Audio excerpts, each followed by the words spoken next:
Chandikaya, Om Namas Chandikaya, Om Namas Chandikaya.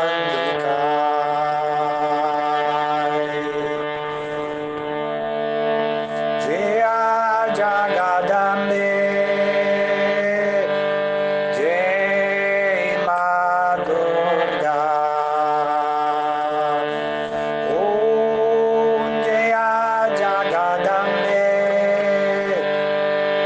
Jai Ma Durga. Om Jaya Jagadambe Ma Durga, Jaya Jagadambe Ma Durga.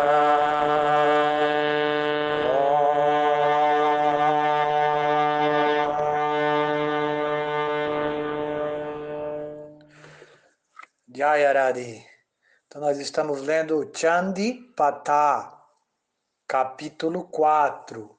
Vamos ler o verso 15, 16 e 17.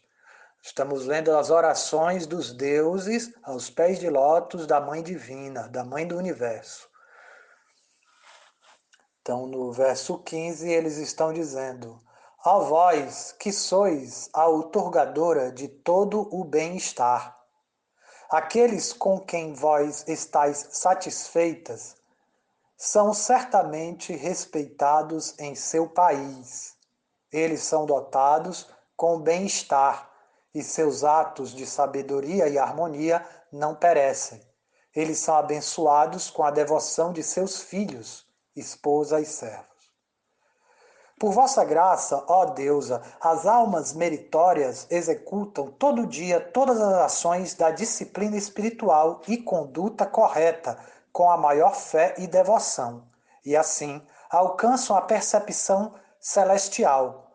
Portanto, não sois vós a outorgadora de todos os frutos nos três mundos? Ó aliviadora das dificuldades, por recordar-vos, o medo de todos os seres vivos é dissipado. Quando recordada por aqueles indivíduos em harmonia com o crescimento espiritual, vós aumentais seu bem-estar e sua inteligência. Quem é como vós, ó dissipadora da pobreza, dor e medo, cujo comportamento acolhedor sempre estende amparo compassivo para todos? Então, aqui nós estamos nos debruçando sobre o estudo das Escrituras reveladas, que está cantando as glórias da deusa universal, da Mãe do Universo. E aqui nós estamos vendo que os deuses, aqui quando a gente diz deuses, né, não é uma questão politeísta, mas uma compreensão de que existe uma inteligência por detrás de cada poder cósmico, por cada poder da natureza. Então nós estamos falando aqui dos semideuses. Os devas, aqui no caso, são os semideuses, aqueles que estão abaixo do Criador Brahma e que eles são ocupados em prover tudo que é necessário para que os seres vivos possam existir no universo, possam ter a oportunidade de cumprir o seu karma, o seu trabalho, de receber os frutos doces e amargos do seu trabalho. Então, aqui as entidades vivas estão encarceradas dentro do mundo material, colhendo o resultado de suas ações, de seus pensamentos, da frequência de consciência que ela vai peregrinando. Não é certo dizer que apenas vai para cima. Muitas vezes a gente está peregrinando no universo material, nascimento após nascimento, e temos que nascer numa forma inferior de vida. Às vezes é difícil de aceitar isso, mas é o fruto da nossa ação. Às vezes a gente não quer, mas vai ter que nascer numa forma inferior.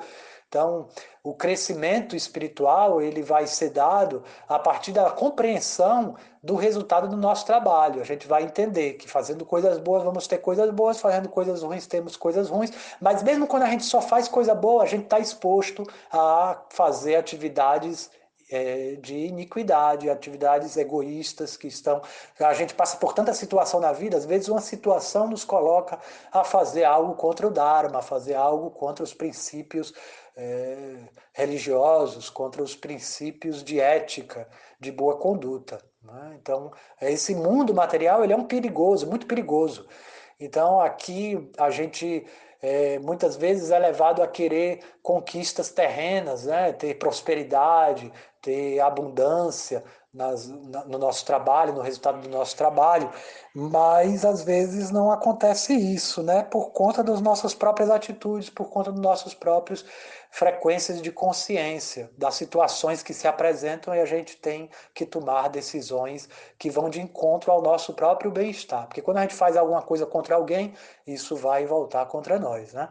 E aí o pensamento Karma Kanda, que é um pensamento presente dentro das escrituras também, de acordo com o nível de consciência de cada pessoa, é buscar favores da deusa para o benefício material. Benefícios materiais de arta, quer dizer, desenvolvimento econômico, de kama, de prazeres dos sentidos. E poucos buscam, de fato, pela liberação, ou seja, pela liberação do cativeiro material, da consciência material. E aqui os deuses eles estão apresentando orações à Mãe do Universo no nível de consciência Karma Kanda. Eles estão oferecendo orações à Mãe do Universo também para atrair aqueles que têm a consciência de ter um lucro pela sua disciplina espiritual. Né? Então, por isso que eles falam que ela outorga benefícios materiais a todos aqueles que estão seguindo a sua disciplina. Mas esse não é o interesse daquele adorador que tem a consciência pura, que tem o coração tocado por Bhakti, pela deusa da devoção, pela forma da deusa em devoção. Mas nos primeiros estágios, pode ser que a pessoa se atraia por fazer uma disciplina espiritual por conta de um bem-estar. Muita gente procura yoga porque precisa ter boa saúde, porque precisa fazer alguns alongamentos, está sentindo dores. E claro, a prática do yoga pode te ajudar sim a ter menos ansiedade, a conseguir relaxar mais, mas tudo isso é uma preliminar para que a gente possa aprofundar mais e mais. A prática do yoga física do corpo é para que você possa se sentar em postura de meditação, para que você consiga manter seu corpo ah, é, é, paradinho, para que você possa mergulhar dentro de si, ter fôlego para mergulhar dentro de si. Por isso expande a respiração com pranayamas. E tem condutas éticas, yama, niyama, para quê? Para poder ter uma paz mental, para poder meditar com devoção, a ponto de despertar o amor divino, transcendental, encontrar o verdadeiro amor do coração eterno, o verdadeiro amor eterno, que é o amor a Deus, que está dentro do seu coração, está dentro do coração de todos os seres. Então, a Deus ela coloca essa disciplina, mas muitos de nós não têm a tendência de se sentar nem mesmo para ter a liberação. Não tem a tendência de meditar, de praticar disciplina, nem mesmo para ter a liberação. A gente quer prazeres dos sentidos, quer boa progenie, quer que os filhos nos tratem bem, quer ter o respeito no país, da sociedade que a gente está inserido. Então aqui eles estão dizendo que a deusa concede isso também. Por quê? Porque quem adora a deusa, porque quem está praticando meditação na deusa, ele vai seguir uma disciplina, chama sadhana. Sadhana significa o processo pelo qual a pessoa escava um buraco para encontrar um tesouro que está enterrado. Então, isso quer dizer sadhana. Esse tesouro está enterrado no seu coração, mas muitas vezes a gente nem tem noção do que é esse tesouro, nem do valor que ele tem. Então, a gente não tem tendência para querer cavar o buraco, que é coisas mais fáceis. Então, o sadhana é essa disciplina. Mas aí a deusa está prometendo aqui também, na escritura, a deusa Sarasvati está nos dando esse conhecimento pelas escrituras reveladas. Se você praticar sadhana, mesmo que seja um pouquinho, praticar a disciplina da escola da rainha, você vai ter benefícios materiais, sim. Então, quem está aflito pode buscar a deusa para lhe aliviar das aflições materiais que está passando. Se você estiver passando por uma doença, pode buscar a deusa para ter saúde também.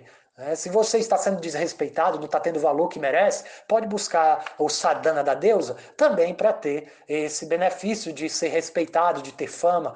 E são benefícios materiais, todos esses. Inclusive, a liberação ainda é um desejo material, porque a liberação ela vem do desejo de se sentir preso, porque você se sente preso, você quer se libertar, ainda é um desejo material. Mas buscar por amor verdadeiro, não, a gente quer buscar amor nas pessoas que estão à nossa volta. Mas não, aqui a Deus está dizendo que o amor verdadeiro está dentro de você. E a gente não tem muita paciência para isso. Então, por isso, os deuses estão dizendo que se eu buscar a deusa para ter benefícios materiais palpáveis pelos meus sentidos materiais, eu também posso ter esse benefício. Agora, a gente tem a história de Dhruva. Dhruva Maharaj, ele era um yogi que praticou severas austeridades porque ele queria um benefício material. Ele era uma criança que tinha sido rejeitada pelo pai. E ele queria ter um reino agora maior do que o pai dele. O pai dele era um grande rei, mas o pai dele preferia o irmão mais velho dele. Então ele ficou ofendido, seu ego foi ofendido, e ele foi para a floresta atrás de aprender com os yogis a meditar para ter um reino maior do que o pai dele. Veja bem, a mãe dele disse para ele que isso só seria possível se ele meditasse, praticasse yoga e obtesse a graça do seu Vishnu. Então ele foi atrás de ter a graça do seu Vishnu para ter esse benefício material. Mas quando ele é iniciado, ele pratica com muita determinação, Dhruva quer dizer determinado, quer dizer que ele praticou com muita determinação, aí ele consegue ter o darshana, a visão, depois de praticar a retenção do prana. Ele passava 6 meses exalando e 6 meses inalando. Veja só que controle do ar vital ele conseguiu. Ele conseguiu ter a visão da personalidade de Deus. E quando ele viu a personalidade de Deus, todos os seus desejos materiais foram de água abaixo. Ele disse, eu buscava cacos de vidro, eu encontrei um diamante. Então é justamente isso que o Chandipati está nos transmitindo. Ele está dizendo, se você quer cacos de vidro, adore a deusa. Mas, por detrás das entrelinhas, aqui ele está dizendo, que se você adorar a deusa, você vai encontrar um diamante. Então você nem sabia que existia diamante, você só pensava que os cacos de vidro eram interessantes. Então aqui a deusa, ela está dizendo, não, se você quer benefícios materiais, segue a disciplina, segue a boa conduta, a sadhana de disciplina. A disciplina da deusa, ela vai otorgar com que você trate bem todas as pessoas à sua volta.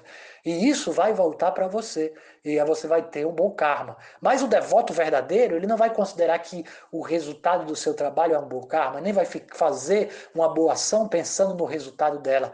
Ele vai dedicar tudo a Deus. E o que vier para ele, seja felicidade ou aflição, ele vai reconhecer como sendo a graça da Mãe Divina sobre a sua vida. Ele vai considerar que mesmo a aflição é uma forma dele evoluir. Mesmo que pareça que ele está evoluindo, porque agora perdeu uma certa posição social, econômica, de saúde, mas ele sabe que não está andando para trás, ele está andando para frente porque ele está se rendendo, está aceitando. Quando a gente se rende, a gente relaxa, a gente pode experimentar o prazer. E a deusa, ela concede o prazer mais elevado, que é o prazer da entrega, da rendição, da devoção, do amor, que é serviço. Então a gente não vai fazer mais karma, a gente vai fazer seva. A diferença de karma e seva.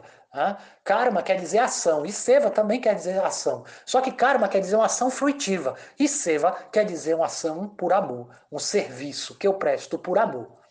Então, essa é a diferença. Que seva liberta e karma condiciona. Karma te condiciona a colher o fruto da tua ação, seja positivo ou negativo. Mas seva é uma ação transcendental, ele nem é positivo nem negativo, é transcendental. Ele vai conceder o benefício mais elevado do amor divino, da realização do meu verdadeiro eu e da realização do meu amado eterno, que é o Senhor do coração.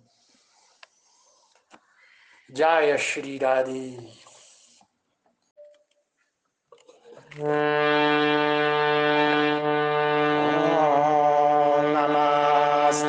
Chandikaya, Om Namah Chandikaya, Om Namah Chandikaya.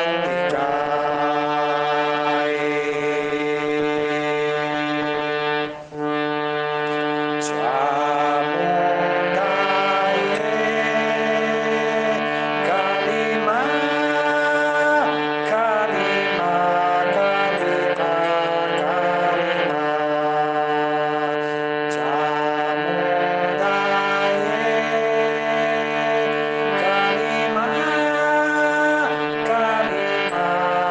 Kalima, Kalima.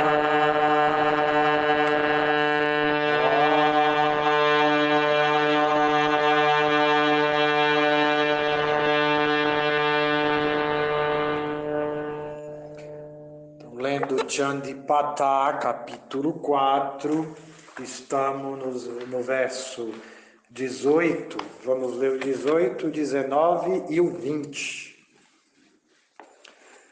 Todo o cosmo está satisfeito pela destruição desta animosidade.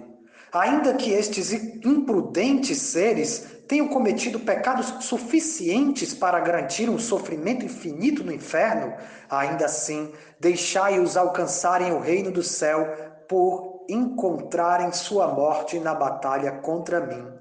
Assim pensando, ó deusa, certamente vós destruís todo o antagonismo. Porque somente vosso olhar não reduz todos esses pensamentos a cinzas?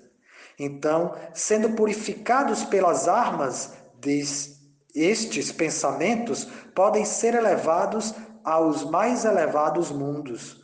Vós sois tão benevolente que pensais até mesmo do bem-estar dos inimigos. Se a luz de vossa espada e o brilho ofuscante de vossa lança não puderem cegar os olhos dos pensamentos, fora porque eles também viram os raios de luz como o brilho da lua, a doadora da bem-aventurança, tendo a visão de vossa linda face. Sri Chandipat Ki Jai. Então aqui os deuses estão dizendo que a mãe do universo, ela destruiu vários demônios, vários pensamentos demoníacos na batalha, com muita misericórdia, com grande compaixão desses seres também que estavam se afundando numa existência infernal. Então, quando ela matou esses demônios do campo de batalha, ela trouxe purificação para esses seres. Ou seja, quando a Mãe Divina destruiu o grande ego, a arrogância e todo o seu exército, ela os purificou para uma existência superior. Não é que eles deixaram de existir, mas foram purificados. Então, dentro do caminho espiritual, a gente precisa entender que o nosso ego, ele deverá ser limpo, não simplesmente aniquilado. Nosso ego será purificado e aí a gente vai desenvolver a nossa personalidade divina, uma personalidade transcendente à matéria. Então, eles estão dizendo aqui que ela, quando destruiu os demônios, eles foram elevados aos reinos celestiais. Existe uma grande similaridade aqui entre os passatempos da Mãe Divina, quando ela destrói demônios, e os passatempos do Senhor Krishna também, o Senhor Vishnu, quando ele destrói os demônios. Os demônios que são destruídos pelo Senhor Vishnu, pelo Senhor Krishna, eles estão sendo purificados e muitos deles alcançam uma existência unificada com Deus, alcançam a unidade com o divino. E alguns deles são mais bem-aventurados e alcançam um lugar na morada eterna de Krishna.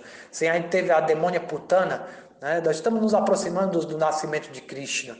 E quando o Senhor Krishna era um bebê, uma demônia se disfarçou de uma semideusa e foi até a casa da mãe dele e ofereceu o peito para a criança. E aí ela foi disfarçada. A mãe de Krishna não sabia que era uma demônia, pensava que era um ser celestial que queria amamentar seu filho. E aí ela dá permissão. Mas na verdade ela estava disfarçada, ela representava ali a duplicidade. A duplicidade quer dizer que eu falo uma coisa e faço outra, eu finjo ser algo que eu não sou. E esse é um grande inimigo para o sadhaka, para o praticante de disciplina espiritual. Então, tirar a duplicidade do nosso coração foi o que Krishna fez quando ele executou esse passatempo com a demônia Putana. Ele mama no peito dela, né, e o peito dela estava untado de veneno para matá-lo. Mas ele não morreu, ele não foi atingido por esse veneno. Ele aceitou aquele gesto como afeição materna. E ele suga a vida demoníaca da demônia Putana. E ela abandona ali a sua vida, ela morre. Quando ele suga do peito dela, ele suga o ar vital dela.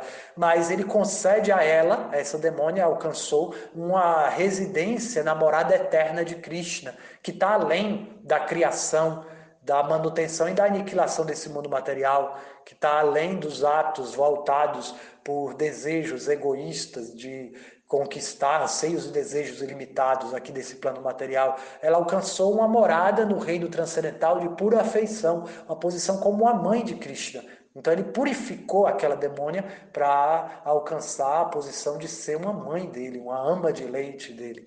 Então ali ela reciproca agora eternamente amor incondicional com Deus.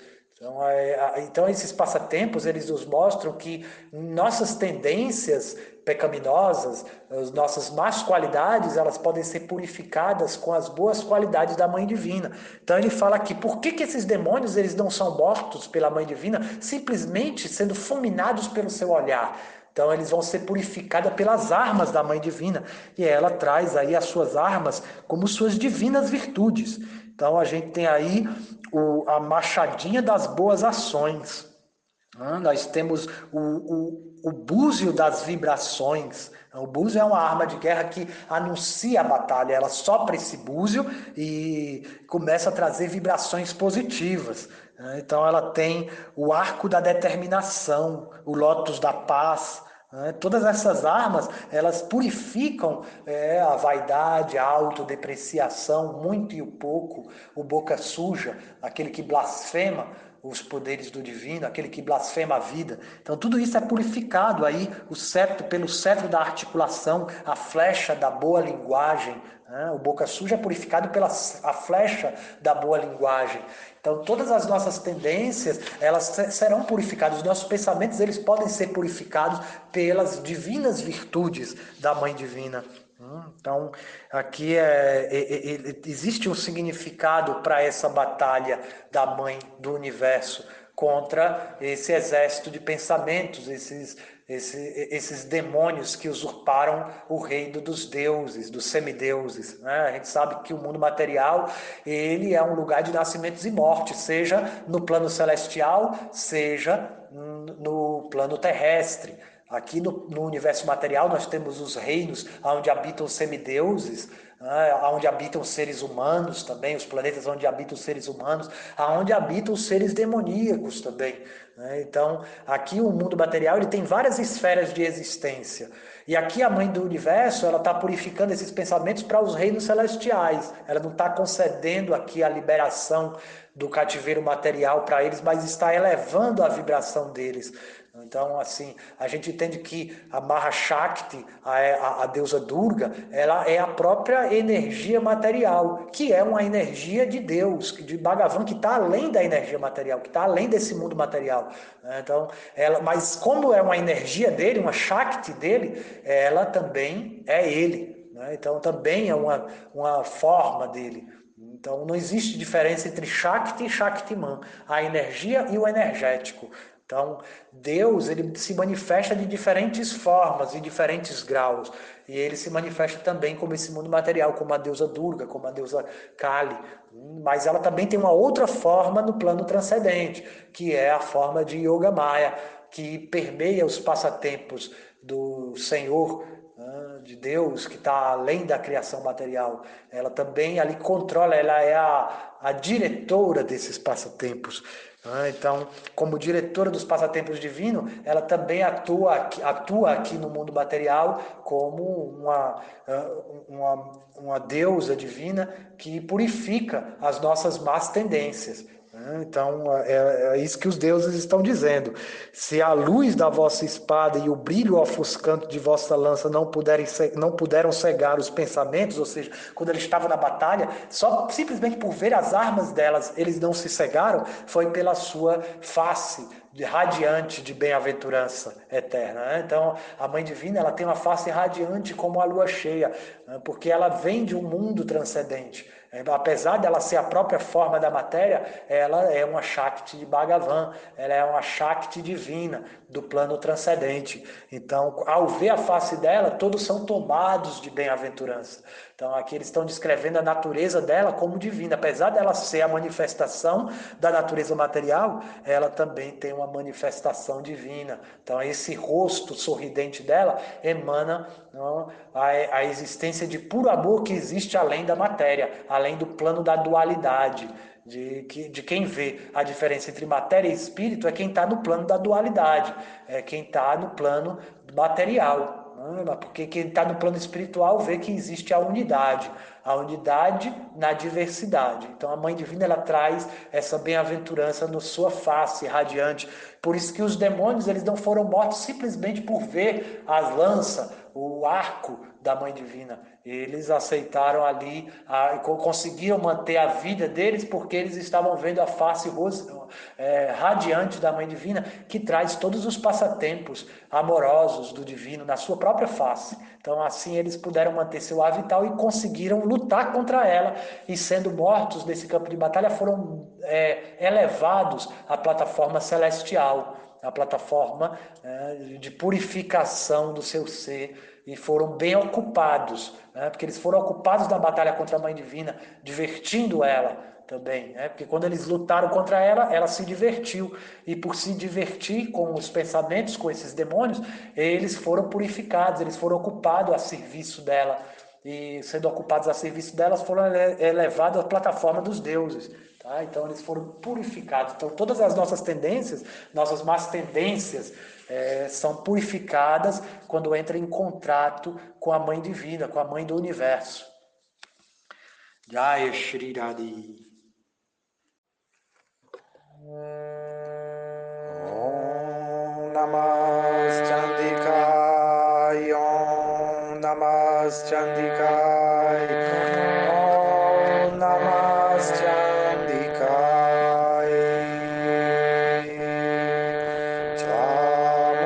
Chamundaye Kalima, Kalima, Kalima, Kalima. Chamundaye Kalima, Kalima, Kalima,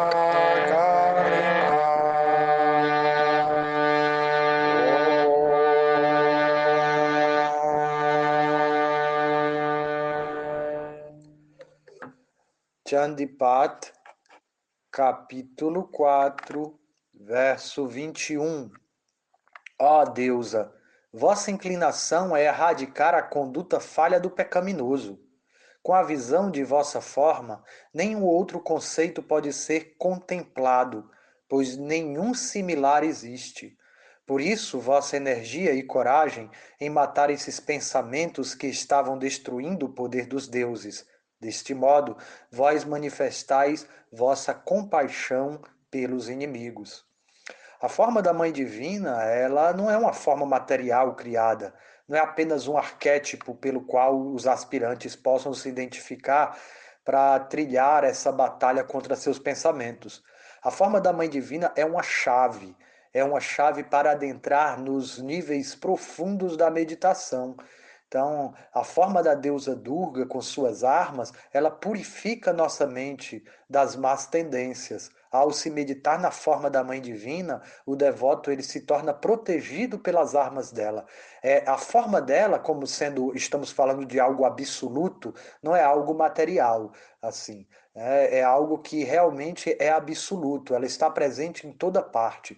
Então, por ser absoluto, a forma dela e ela, a pessoa dela, também são idênticos. Assim como o seu nome. Ao chamar o nome da Mãe Divina, nós não estamos apenas fazendo uma terapia para trazer bons pensamentos, nós estamos entrando em contato com a Divina Deusa que habita o nosso corpo material.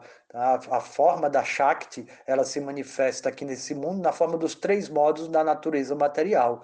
Aqui a gente vai aprender a como suplantar os três modos da natureza material ao se render à sua forma divina como Yoga Maya. Então a gente tem aqui a Maha Maya. Para aqueles que estão aversionados a meditar na Mãe Divina, ela se manifesta como Maha Maya, ou como a ilusão dos três modos da natureza, onde todos os nossos atos são guiados ou pela paixão, anseios e desejos, ou pela bondade, que ainda está contaminada pelo orgulho, pela vaidade. O modo da bondade é o melhor dos modos da natureza material, mas ainda assim é contaminado pela vaidade. Todos os modos da natureza eles estão contaminados pela ignorância. A ignorância é o principal modo da natureza material atuante desse mundo, que é a escuridão do cosmos. Então, todos os nossos atos são guiados pela ignorância de quem nós verdadeiramente somos. Nós não sabemos que nós somos. O caminho espiritual é para que a gente possa entender a nosso verdadeiro eu. Né? Então, aqui ela está dizendo, os deuses estão dizendo que na verdade, ela destrói a tendência pecaminosa.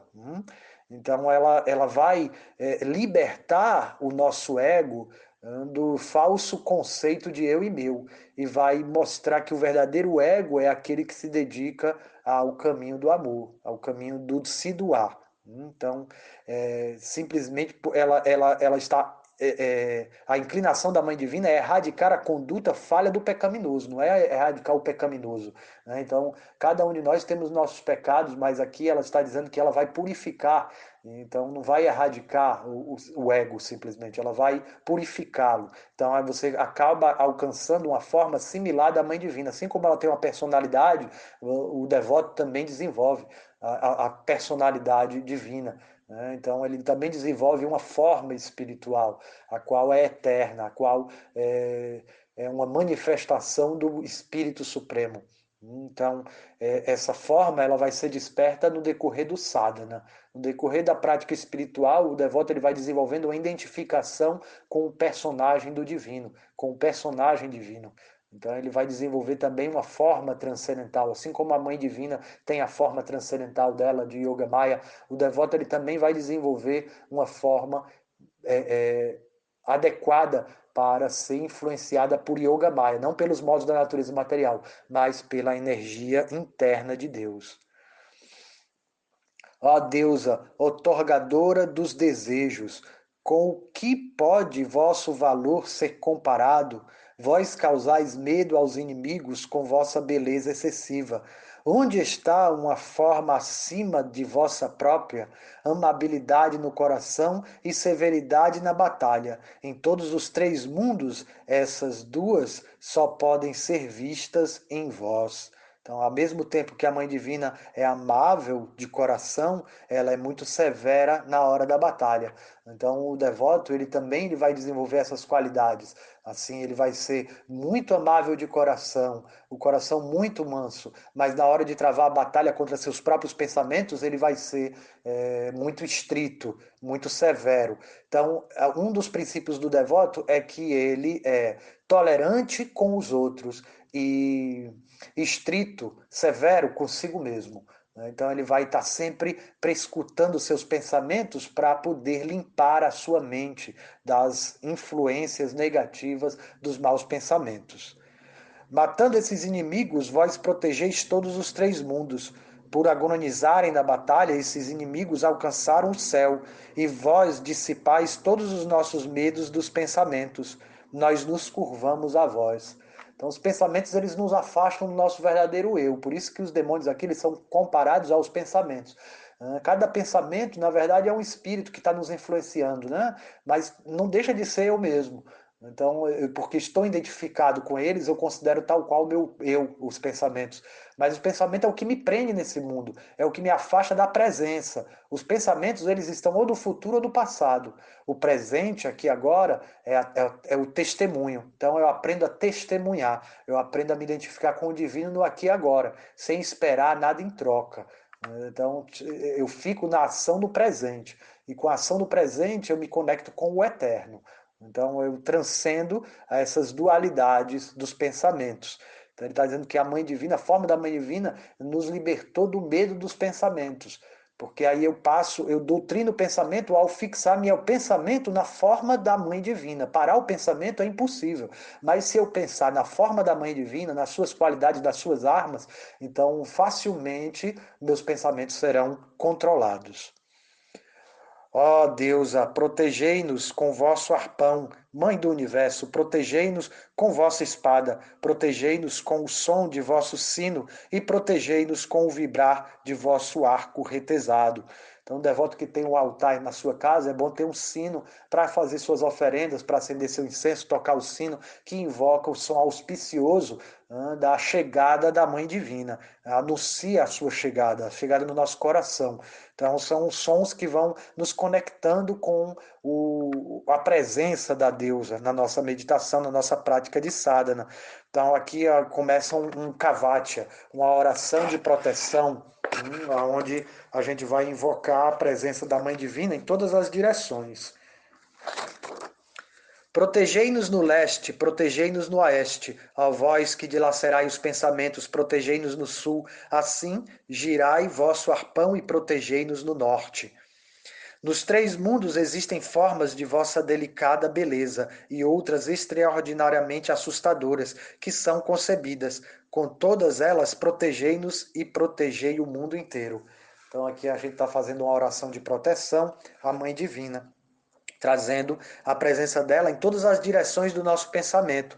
Então, as 4 direções, elas residem dentro de nós, elas residem na frequência de nossos pensamentos. Então, aqui nós estamos protegendo todas as 4 direções, as direções cardeais, que também indicam áreas do nosso corpo, aonde ela vai estar protegendo também. Ela é dito aqui que ela tem uma forma muito bela, e todas as direções ela tem formas belas e assustadoras. E a gente olha o universo e vê isso, estrelas estourando, nós vemos o caos no universo e ao mesmo tempo uma teoria de acaso, que parece que é um acaso assustador, né? E ao mesmo tempo tanta beleza, tanta ordem cósmica, tanta harmonia. É o próprio universo, a Mãe Divina. Ó Mãe do Universo, protegei-nos em todos os lugares e todos os momentos com vossa espada, vossa lança, vosso cetro. Protegei-nos em todos os lados com cada arma que está em vossas adoráveis mãos. Então, cada arma da Mãe Divina também é uma personalidade. No plano espiritual, tudo é pessoal, nada é impessoal. A concepção impessoal é apenas o primeiro passo da realização espiritual, onde nós transcendemos a forma e o nome material. Mas aqui nós estamos entrando em contato com a personalidade divina da deusa. Então nós também iremos saborear uma personalidade divina. Então a deusa, como a deusa se manifesta nesse mundo? A gente tem a tendência a ver uma mulher bonita, a ver uma mulher empoderada e dizer, deusa. Mas a verdadeira manifestação da deusa, assim, para que não estou querendo desfazer de ninguém, mas a verdadeira manifestação é a forma de um devoto. A deusa sempre aparece na forma de devota.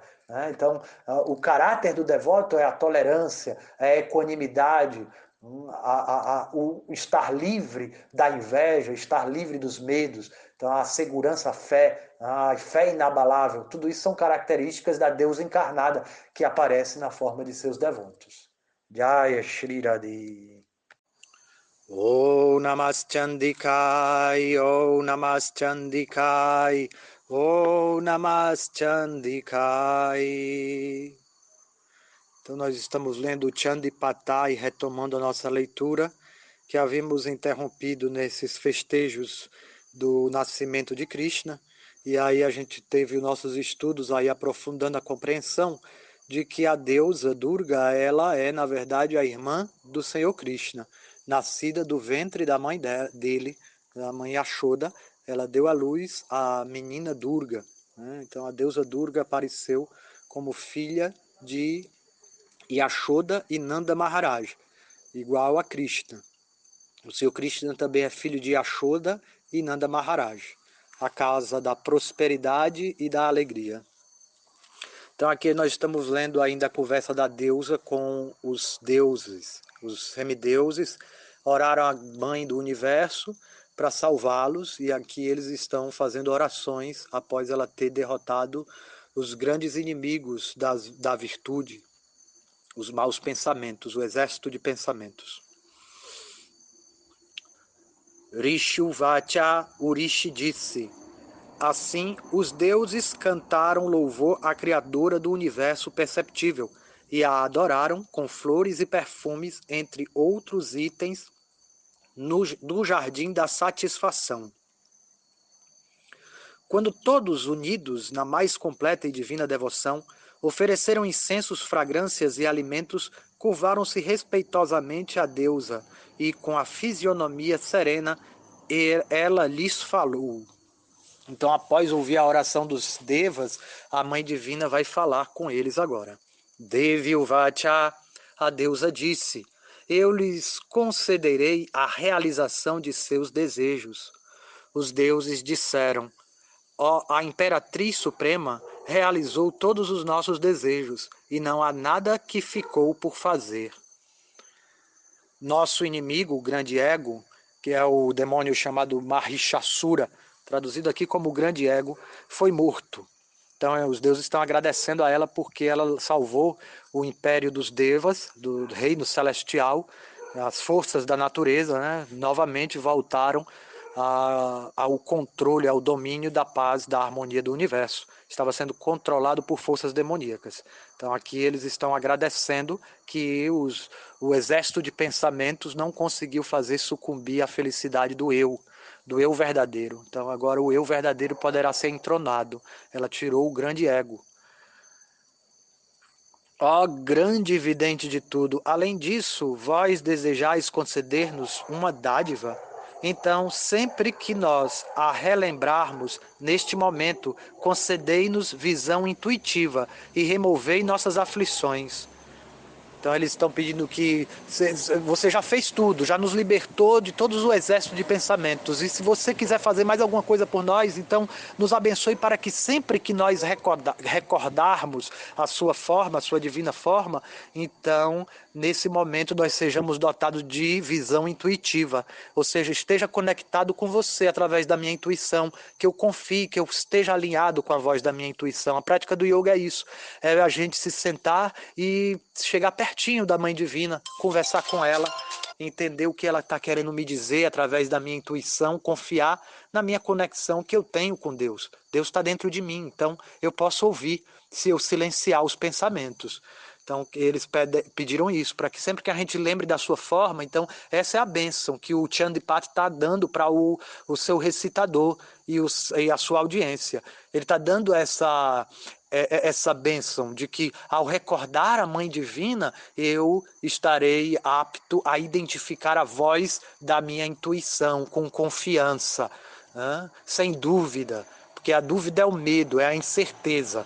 Então, sem dúvida, eu aceito o comando do divino dentro de mim. Eu me sinto atuado pelo Espírito Santo. Então, dessa mesma forma, o devoto ele vai meditar na forma da Mãe Divina. Ele vai meditar na sua forma, nos seus atributos, nas suas qualidades, nos seus passatempos, de tal forma que ela esteja presente na voz da minha intuição. Então, assim, né? E ó Mãe do Universo, sempre que um homem ore a vós com esses versos, que vós possais aumentar o seu conhecimento, prosperidade e grandeza, bem como suas outras posses na vida. Ó Mãe, sempre estejais satisfeita conosco e concedei-nos bem-estar e prosperidade. Então aqui também outra bênção, continua abençoando aqui o leitor do Chandipat, né? Aquele que recita e aquele que ouve o Chandipat será abençoado com prosperidade e todas essas outras bênçãos da deusa. Ó Rei, quando os deuses oraram pelo seu próprio bem-estar, e do mundo a pessoa excelente além do tempo ficou satisfeita e disse que assim seja, e desapareceu da visão deles. Então pulei um verso, me perdoem, o verso anterior diz Rishi Uvacha, o Rishi disse. Então o Rishi que está contando a história, Markandeya Rishi, ele fala isso agora, né, para o rei. Ó rei, que ele está contando a história para o rei lá no eremitério dele. É isso que está acontecendo. Ó Rei, quando os deuses oraram pelo seu próprio bem-estar e o do mundo, a pessoa excelente, além do tempo, que é a Mãe Divina, ficou satisfeita e disse que assim seja. Amém. E desapareceu da visão. Então, tatasto, a palavra que eles usam para abençoar dessa forma, assim seja, é tatasto. Tatasto significa que assim seja. Então, a Mãe Divina deu essa bênção com a Abhaya Mudra, o mudra que concede o destemor. Porque quando a gente tem fé no coração, nos tornamos destemidos. Vossa Alteza, eu contei a história de como, em tempos passados, a deusa que deseja o bem-estar dos três mundos manifestou-se dos corpos dos deuses. E agora, ó alma virtuosa, dessa mesma forma eu narrei o seu aparecimento do corpo da deusa de luz. a matadora dos pensamentos corrompidos, vaidade e autodepreciação, e a doadora de assistência aos deuses para proteger todos os três mundos. Por favor, ouvi todos esse episódio que agora irei narrar. Então ele está dizendo que vai narrar agora, né? E agora eu narrei, você ouviu a história de como eu narrei o aparecimento da Mãe Divina do corpus dos deuses, do terceiro olho, os deuses se reuniram, foi assim que começou, e eles, do terceiro olho, a Shakti se manifestou e assumiu a forma da grande deusa, que lutou contra esse exército de pensamentos. E agora o Markandeya Rishi vai narrar para o rei e para o comerciante, que ele está contando essa história, né? Dessa forma, eu narrarei o seu aparecimento do corpo da deusa de luz. Então, como que a deusa agora vai se manifestar do corpo da deusa de luz? Então, são expansões da Mãe Divina. Ele vai começar a apresentar agora como ela vai aparecer em diversas formas, tudo saindo do corpo dela. A matadora dos pensamentos corrompidos, vaidade e autodepreciação, e a doadora da assistência dos deuses. Então, aqui são diferentes nomes que a deusa vai assumindo nas suas diversas formas, para proteger todos os três mundos. Por favor, ouvi todo esse episódio que agora irei narrar. Ring Om. Então, assim findou o capítulo 4 e nós iremos começar a ler o capítulo 5, tá bom? Dos 700 versos em louvor à deusa Durga, aquela que dilacera os pensamentos. Chandipata. Jai Aradi.